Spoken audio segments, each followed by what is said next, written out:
Good morning, সবাই কেমন আছো? আশা করছি সবাই খুব ভালো আছো। আমরাও বাড়িতে সবাই ভালোই আছি। একটা নতুন ফ্রেশ ব্লগে তোমাদের অনেক স্বাগত জানাচ্ছি। দেখো, সকালবেলা ঘুম থেকে উঠে চা বসিয়ে নিয়েছি।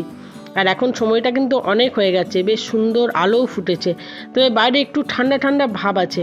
এদিকে দেখো, হাজব্যান্ড মেয়ে দুজনেই উঠে গিয়েছে। আর আজকে যেহেতু ছট পুজো, দুজনেরই স্কুল ছুটি, তবে মেয়ের পড়ার ছুটি নেই, মেয়ে পড়তে যাবে। সেজন্য মেয়েকে ফ্রেশ হতে পাঠিয়েছি, তারপর ব্রাশ করে ও এসে একটু খাওয়া দাওয়া করে চলে যাবে পড়তে। আর সেই ফাঁকে আমি আমার এই সবথেকে বড় কাজ যেটা সারাদিনে, সেটা গুছিয়ে নিচ্ছি। এখন তো ঠান্ডা খুব একটা পড়েনি, যখন ঠান্ডা পড়বে তখন এই বিছানাটার যে আবার কী অবস্থা হবে। 3টে মানুষ এই বিছানায় থাকি, 3টে মানুষের 3টে বড় বড় ঢাকা, সেগুলো ভাঁজ করতে আমার বিরক্ত লাগে।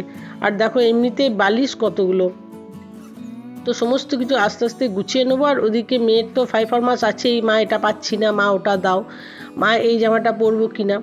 আর মেয়েকে না একটু ঠান্ডার জন্য একটা সোয়েটার বের করে দিয়েছি, ওই হুডির মতো। ওটা আমারই ছিল, তো আমার এখন একটু টান হচ্ছে, সেজন্য ওটা মেয়েকে দিয়েছি। মেয়ের একদম পারফেক্ট হচ্ছে, আর ওটা পেয়ে মেয়ে খুব খুশিও হয়েছে, জানো তো। কারণ ওটা আমার একদমই নতুন, আমি খুব একটা বেশি পরিও নি। আর এই দেখো, সমস্ত জামা কাপড় ভাঁজ করার পর এই যে সাদাতে আর সবুজে গায়ের ঢাকাটা দেখছো, এটা আমার শাশুড়ি মা একবার কাশ্মীর গিয়েছিলেন, তো তখন আমার মেয়েকে এনে দিয়েছিলেন। কুরুশের কাজ, খুব সুন্দর জিনিসটা। তো সমস্ত কাজকর্ম এগুলো কমপ্লিট করে নিয়ে বিছানাটাকে পরিষ্কার করে ঝাড়তে হবে, কারণ বিছানাটাই প্রচুর বালি বালি মনে হচ্ছে। আর আমি না বিছানায় এই ধরনের বালি একদমই সহ্য করতে পারি না। তো সমস্ত কিছু বিছানা টান টান করে এখন বিছানাটাকে সুন্দর করে ঝেড়ে দেবো। আর ওদিকে আমার মেয়েরও হয়ে গিয়েছে, মেয়ে সব কিছু রেডি। তো মেয়েকে আজ একটু দুধ চা করে দেবো, সেই দুধ চাটা খেয়ে ও পড়তে চলে যাবে। আর আমি তো সকালবেলা চা খাই, সেটা আমার খাওয়া হয়ে গেছে। মেয়েকে সবটুকু ঠিকঠাক করে দিয়ে পড়তে পাঠিয়ে দিয়ে তারপর আমার পরের কাজে লেগে পড়তে হবে।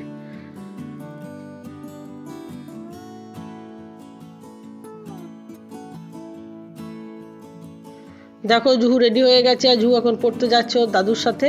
আর আমার এই জ্যাকেটটা পরেছে, খুব সুন্দর লাগছে জ্যাকেটটা। আর এই যে যাওয়ার আগে মাকে একটা টাটা। সকালবেলা আজকের মধ্যে গলিটা একটু ফাঁকা ফাঁকা, জানি না কেন। আর এই পুরো গলিটা পরিষ্কার করা হয়েছে, যেহেতু আজকে ছট পুজো। তো দেখা যাক, সেই ভিডিও তোমাদের সাথে শেয়ার করব। চলো, এখনকার মতো টাটা। আবার অনেকক্ষণ পর চলে এসেছি বন্ধুরা। এখন মেয়েকে গানে বসিয়েছি। আর আমার মেয়ের যেদিন ছুটি থাকে সেদিন এই 11টা সাড়ে 11টার দিকে একটু গানের রেওয়াজ করে, তো সেই রেওয়াজ করতেই বসিয়েছি। দাদু থাকে অন্য দিন, দাদু তবলা বাজায়, কিন্তু আজকে দাদু নেই, দাদুর একটু অন্য কাজ আছে, তাই মেয়ে এখন বসেছে গান করতে। আর আমি কিন্তু জিজ্ঞাসা করলাম যে একটু ভিডিও করব, তো ওনার পারমিশন হলো, তারপরই ভিডিও করলাম।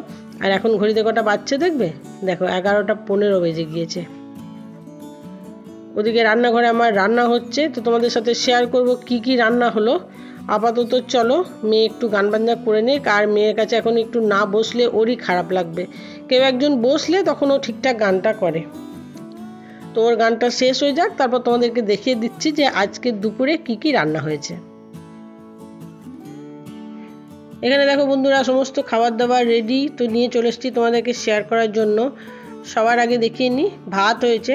আর ভাতটা একদমই গরম, বেশ সুন্দর হয়ে আছে ভাতটা এখনো। আর এই যে প্লেটের উপরে দেখছো, এগুলো তিলের বড়া। এখানে একটু আলুর দম করেছিলাম, একটু বেশি করে করেছিলাম, টিফিনেও হয়েছে, আর এটা রাত্রে রুটির জন্য থেকে যাবে, এটা দুপুরে খাবারে দেবো না। আর ওদিকে আছে আলু সিদ্ধ, একটু পালং শাকের তরকারি। আর দেখো, এখানে আমরা চাটনি করেছি। এই আমরা চাটনিটা আমাদের বাড়ির সকলে খুব ভালো খায়। এখানে আছে বেগুন ভাজা।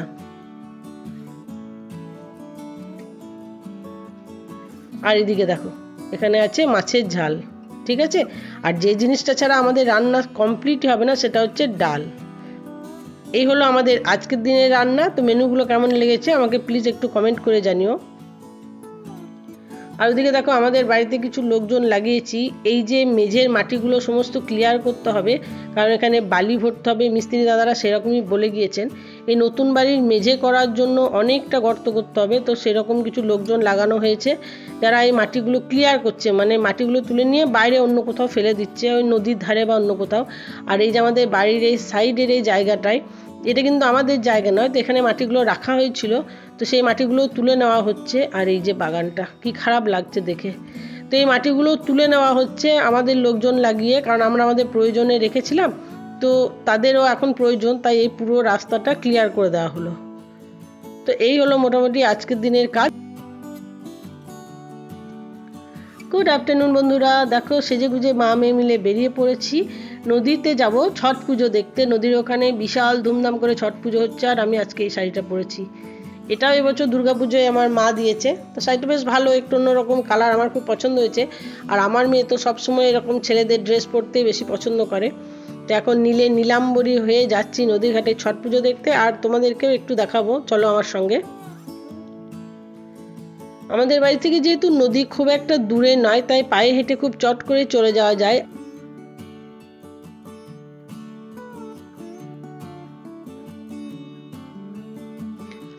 বেশ কিছুটা রাস্তা হাঁটার পর এরকম নদীর বাঁধে উঠে পড়েছি। আর বাঁধের দু সাইডে এখন এত বাড়ি হয়ে গেছে, অনেক দিন এদিকে আসা হয় না, একটা ঝকঝকে পাড়া হয়ে গিয়েছে বলা যায়। দেখো কি সুন্দর লাইটিং করা হয়েছে এখানে। এখন একটু দিনের আলো আছে, তাই এই আলোগুলো খুব একটা বোঝা যাচ্ছে না। যত রাত বাড়বে তত আলোগুলো আরো সুন্দর লাগবে। এই সাইডেও অনেক ওই ছোট ছোট লাইটগুলো লাগানো হয়েছে। আর কি পরিমাণ ভিড় হয়েছে দেখো। ছট পুজোর জন্য এই সমস্ত রাস্তাগুলো ধোয়া হয়, আর এই সময় রাস্তায় যেতে যেতে হঠাৎ করে দেখা হয়ে গেল আমার এক সুন্দরী বোনের সাথে। এটা আমার পিসির মেয়ে, আবার মামার মেয়ে, কারণ আমার মামার সাথে আমার পিসির বিয়ে হয়েছে। তো বেশ ভালো লাগছে, বনে বনে দেখা হলো। ওরও শ্বশুরবাড়ি আমাদের পাড়াতে, অনেক দিন পর দেখলাম, বেশ ভালো লাগলো।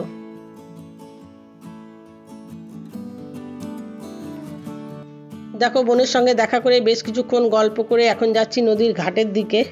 অনেক দিন পর এই ছট পুজোতে এলাম। আমার যখন প্রথম বিয়ে হয় তখন প্রায়ই আসতাম, এখন আর আসা হয় না। এরকম সুন্দর একটা জায়গা করা আছে যেখানে তুমি তোমার প্রয়োজনের সব কিছু বলতে পারো কোনো সমস্যা হলে। আর এবারে দেখলাম খুব সুন্দর পুলিশ দিয়ে ঘেরা আছে সব কিছু, যাতে কোনো রকম ঝামেলা না হয়।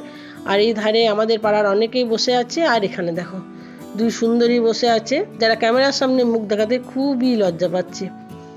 এটা অবশ্য ওদের দোষ নয়। প্রথম আমিও যখন ভিডিও করতাম তখন ক্যামেরাটাকে তুলে ধরে ভাবতাম কিছুক্ষণ যে কি বলবো, বেশ মজাও লাগতো। এখন তো অনেকটাই সড়গড় হয়ে গিয়েছি ক্যামেরার সামনে, তখন বেশ কেমন একটা লাগতো যে আমি কি বলবো, কিভাবে কথা শুরু করবো, এই আর কি। আর এখানে এসে হঠাৎ করে মনটাও খারাপ হয়ে গেল। দেখো এখন আমি যে রাস্তায় যাচ্ছি তার ঠিক ডান দিকে আমাদের রকি যখন মারা গিয়েছিল, রকিকে এখানেই মাটি দেওয়া হয়েছিল। তো রকির কথাটাও হঠাৎ করে মনে পড়ে গেল, খুব কষ্ট হচ্ছিল। মেয়েকে কিছু বলিনি, কারণ মেয়ে রকির সাথে খুব বেশি অ্যাটাচ ছিল। রকির নাম উঠলেই মেয়ে কাঁদতে শুরু করে, সেজন্য মেয়েকে কিছুই বলিনি। মেয়ের সাথে জাস্ট মজা করতে করতে যাচ্ছি আর বলছি যে দেখো বাবু, এই পুজোগুলো আসে বলে আমাদের মতো মেয়েরা নতুন ধরনের শাড়িগুলো পরতে পায়। আর এই নদীর ঘাটে এলে কত রকমের ড্রেস, কত রঙের শাড়ি দেখতে পাওয়া যায়, ভীষণ ভালো লাগে। আর কত পরিমাণে লোকজন যাওয়া আসা করছে দেখো। ছট পুজোটা মূলত বিহারি সম্প্রদায়ের পুজো। এটা বলা হয় সূর্য দেবতার পুজো, আবার অন্যদিকে বলা হয় প্রকৃতি মায়েরও পুজো। দেখো এখানে পুলিশ গার্ড রয়েছে, আর বাচ্চাদের আনন্দেরও কত জিনিস রয়েছে। তো যেটা বলছিলাম, এটা প্রকৃতি দেবীর পুজো, আবার সূর্যদেবের পুজো। তো সেই ছট পুজোটা বিহারিদের পুজো হলেও প্রত্যেক সম্প্রদায়ের মানুষ এখানে এসেছে দেখলাম, এটা খুব ভালো লাগলো। এই জিনিসগুলো ছোটোবেলাতে খুব কিনতাম, ঝুঁকেও অনেকবার কিনে দিয়েছি, বেশ ভালো লাগতো। আর এই দেখো এখানে নদীর ঘাট করা হয়, ঘাট সুন্দর করে তারপর এভাবে সাজানো গোছানো হয়, আর এক একটা পোর্শনে ঘাট এক একজন দখল করে থাকে। তো সেগুলোই দেখছিলাম। এখানে পুজো হয়ে গেছে অনেকেরই, অনেকে স্নান করে জলও দিচ্ছে। আর বিভিন্ন জন এই পুজোর প্রসাদগুলো নিয়ে ঘাড়ে করে নিয়ে, মাথায় করে নিয়ে সব বাড়ি যাবে। সেই দৃশ্যটাও দেখার মতো। আর এই চারিপাশটা দেখো কত ভিড়, এদিক থেকে ওদিক প্রচুর পরিমাণে লোকজন। আর এই সমস্ত ঘাটগুলো থেকে কিন্তু দুর্গাপুজোর সময় আমাদের যে ঘট ভরার ব্যাপারটা, সেটা কিন্তু এই ঘাট থেকেই হয়। দেখো পুজো হয়ে গেছে, এখন এই সমস্ত কিন্তু বেঁধে নিয়ে এগুলোকে নিয়ে এখন বাড়ি যাওয়া হবে, আর পরে এগুলোকেই প্রসাদ হিসাবে সকলকে দেওয়া হবে। বেশ অন্যরকম একটা মজার ব্যাপার।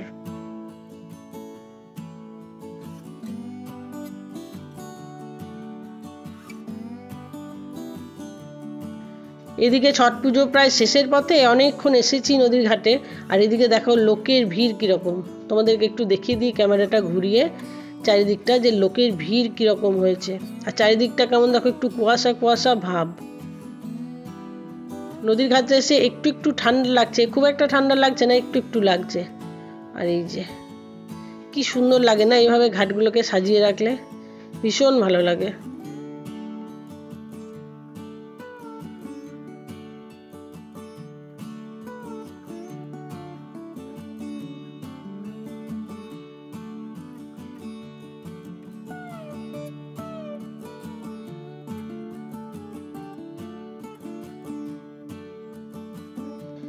এইসব কিছুর ফাঁকে মা ও মেয়ে মিলে একটু ভিডিও করব না, একটু ছবি তুলব না, সেটা কি হয়? তো দেখো আমার সুন্দরী মেয়েকে সঙ্গে নিয়ে আমিও টুক করে একটু ভিডিও করে নিলাম।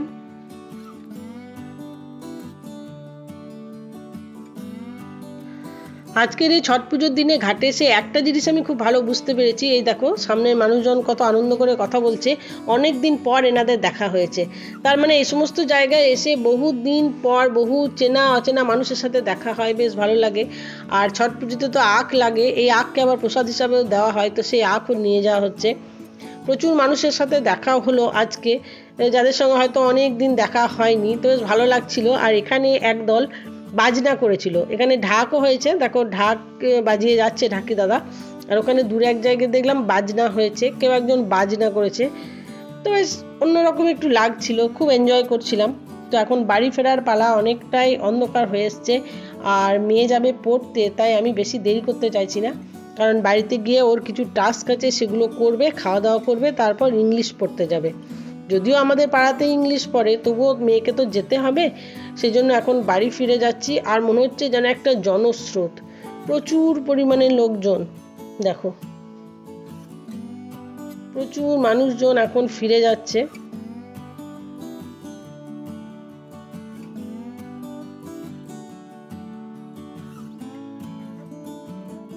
এই ছট মায়ের মাহাত্ম্য অনেক, কঠোর নিয়ম পালন করার পর যারা এই ছট পুজো করেন তাদের প্রত্যেকেই মহাপুণ্যবান হিসাবে ধরা হয় এবং তাদের পায়ের ধুলো নেওয়া হয়। আর এই ভিড়টা দেখে মনে হচ্ছে বিভিন্ন কালারের নদীর জল যেন সুসুর করে বয়ে যাচ্ছে, মানে এতে বিভিন্ন রঙের নদীর জল আছে। দেখো কত দূর থেকে কত ভিড়, মানুষজন সব পুজো করে ফিরে যাচ্ছেন। আর এখানে কত আলোর ব্যবস্থাও আছে, যেহেতু নদীর ধার, এগুলো একটু তো অন্ধকার থাকেই, তো এখানে প্রশাসন থেকে সুন্দর ব্যবস্থা করে দেওয়া হয়েছে যাতে কোনো মানুষের কোনো অসুবিধা না হয়। আর সাঁইথিয়ার এই ছট পুজো দেখতে অনেক জায়গা থেকে মানুষ আসে, তারা বেশ এনজয় করে, যেহেতু নদীর ঘাটে ছট পুজো হয়। আর এটা কিন্তু একটা অন্যতম ঘাট আমাদের নদী, যেখানে অনেক মানুষই ছট পুজো করে। তো দেখো এখন বাড়ি ফিরছি, আর এই লাইটগুলো এখন একটু যেহেতু অন্ধকার হয়েছে একটু জ্বলজ্বল করছে, তো মেয়েকে বলছিলাম যে কেননা সামনে থেকে একটুখানি ক্যামেরা করব এই গেটটার, কারণ যাওয়ার সময় তো এই গেটটা সেভাবে বোঝাই যায়নি। তো মেয়ে বললো এখনও কি বোঝা যাবে, তবু তুমি একটু করে নাও। তাই দেখো এখানে একটুখানি ভিডিও করে নিলাম তোমাদের জন্য। জানি আরও অন্ধকার হলে আরও সুন্দর লাগবে, তাহলেও একটু ভিডিও করে নিলাম।